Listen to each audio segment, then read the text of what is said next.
before they knew it, it was already the year 3023. Fry realized that he had achieved nothing in the past 23 years. It's really sad if you think about it.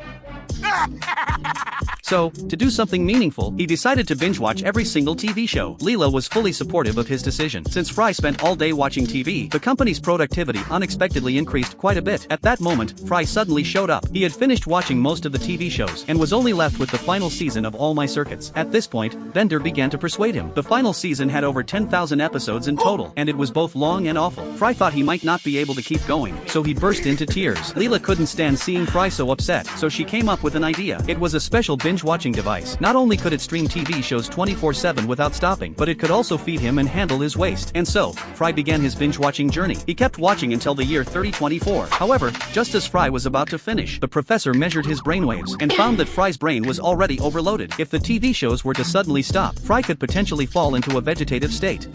It's true, he's not responding to any of the sounds or smells I'm making. Fry was only a few episodes away from finishing, but it had ended over a decade ago. With no other choice, everyone went to the TV station to try to persuade the executives to continue the show. But the male lead, Calculin, had already passed away. So, they spent money to bring Calculin back from hell. At this point, Fry was only 2 episodes away from finishing. The crew hurriedly started filming, but after a few episodes, the professor realized that Fry was speeding up his viewing. Calculin said it was fine. He could perform at double speed.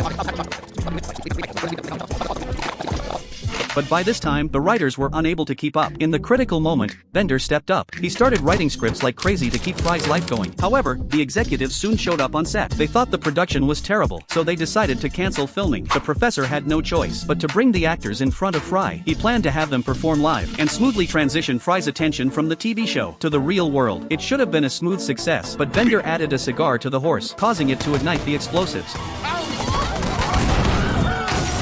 Fry was set on fire by the explosives. Clever Amy picked up the battery fluid and poured it onto the flame. In an instant, Fry was burned to ashes. Leela, holding the ashes, was about to mourn when suddenly Fry walked out from behind her. It turned out he had left 2 days ago. The final episodes were so bad that he couldn't bear to watch them any longer. Hey, I may not be a great writer, but at least I filled the allotted airtime.